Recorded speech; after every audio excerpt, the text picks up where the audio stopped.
Chirala assembly నియోజకవర్గంలో scene పూర్తిగా మారిపోయింది. గత 10 ఏళ్లకు పైగా అక్కడ నడిచిన పాలన, రాజకీయ వ్యవహారాలకు బ్రేకులు పడ్డాయి. టీడీపీ అధిష్టానం ఆదేశాల మేరకు రంగంలోకి దిగిన కరణం బలరామకృష్ణమూర్తి పట్టు బిగించారు. బలరాం కార్యాచరణ చేపట్టిన పక్షం రోజుల్లోనే మొత్తం పరిస్థితిలో మార్పు వచ్చింది. బలరాం నేతృత్వంలో చీరాలలో చిన్న పెద్ద టీడీపీ నేతలంతా ఏకతాటిపైకి వచ్చారు. దీంతో పాటు వివిధ వర్గాల నుంచి రోజు రోజుకి ఆయనకు మద్దతు పెరుగుతోంది. ప్రత్యర్థి పార్టీలు, సామాజిక వర్గాలకు చెందిన వివిధ స్థాయి నేతలు, కార్యకర్తలు, ఇతర ప్రజలు భారీగా బలరాం సమక్షంలో టీడీపీలో చేరుతున్నారు. ఇక చీరాలలో తన నివాసం నుంచే బలరాం మొత్తం వ్యవహారాన్ని నడిపిస్తుండగా ఆయన తనయుడు కరణం వెంకటేష్ అన్ని చక్కబెడుతున్నారు.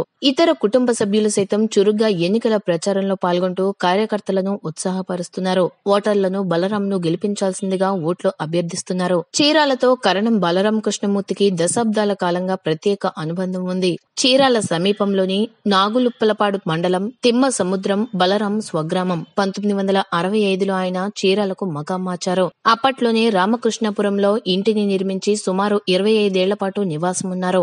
ఆయనకు 2 కుమార్తెలు, కుమారుడు. 1978లో అద్దంకిలో, 1985లో మాట్టూరు ఎమ్మెల్యేగా గెలుపొందినప్పుడు కూడా బలరాం నివాసం చీరాలలోనే. బలరాం యువజన కాంగ్రెస్ లో ప్రధాన భూమిక పోషించారు. దీంతో అప్పట్లో చీరాలలో భారీ అనుచరగణం ఉండేది. చేనేతలు, దళితులు, యాదవ, ఇతర అన్ని సామాజిక వర్గాలతోనూ అప్పట్నుంచి ఆయనకు సన్నిహిత సంబంధాలు ఉండేవి. జిల్లాలో టీడీపీలో తిరుగులేని నేతగా ఉన్నప్పుడు, ఆ తర్వాత ఏ స్థాయిలో ఉన్నా, ఎక్కడ ఉన్నా చీరాల ప్రాంతవాసులు రాజకీయాలకు అతీతంగా బలరాం వద్దకు వచ్చి పనులు చేయించుకోవడం సర్వసాధారణం.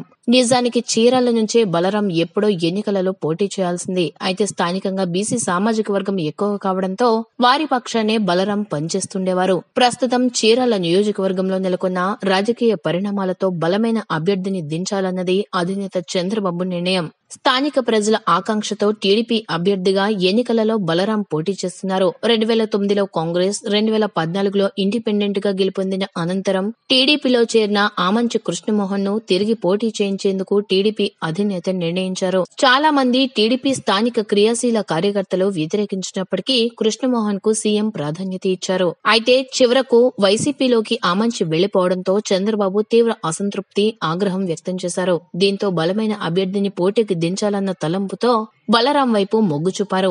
అయితే తనకు ఇంకా 4 ఏళ్లు ఎమ్మెల్సీ పదవి ఉందని, స్థానికంగా అధికంగా ఉన్న బీసీలకు సీటు ఇస్తే తాను అక్కడ ఉండి గెలిపిస్తానని చెప్పారు. అయితే స్థానిక టీడీపీ శ్రేణులు గత అనుభవాల దృష్ట్యా బలరాం వంటి బలమైన నేత కావాలని కోరడం, అధినేత ఆదేశించడంతో బలరాం బరిలోకి దిగారు. చీరాల టీడీపీ అభ్యర్థిగా ఎంపిక కాబడిన బలరాం ప్రారంభం రోజు నుంచే పూర్తి దూకుడుతో వెళ్తున్నారు. స్థానిక ప్రజల నుంచి ఆయనకు పెద్ద ఎత్తున ఆదరణ లభిస్తోంది. గతంలో బలరాం గురించి తెలిసిన పెద్దలు, ఆయన గురించి వినే యువకులు, ప్రత్యేకించి గత 10 ఏళ్లుగా అక్కడ నడిచిన పాలన, రాజకీయ వ్యవహారాల పట్ల ఉన్న వ్యతిరేకత ప్రస్తుతం బలరాం వైపు ప్రజలంతా చూసేందుకు ఉపకరిస్తున్నాయి. కృష్ణమోహన్ వైసీపీలో చేరికని వ్యతిరేకించిన ఆ పార్టీ సమన్వయకర్త యడం బాలాజీ ఆ పార్టీకి రాజీనామా చేసి టీడీపీలో చేరారు.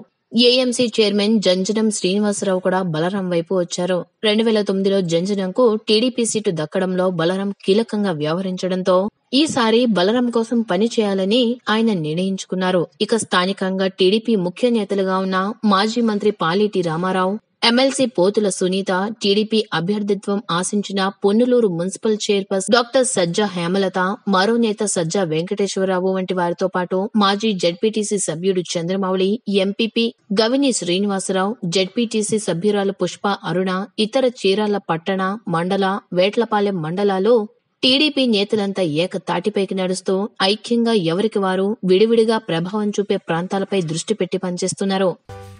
ఈ వీడియో కనుక మీకు నచ్చినట్లయితే లైక్ చేయండి, మీ ఫ్రెండ్స్ కి షేర్ చేయండి. ఇలాంటి మరిన్ని ఇంట్రెస్టింగ్ వీడియోస్ కోసం మా ఛానల్ ని సబ్స్క్రైబ్ చేసుకోండి.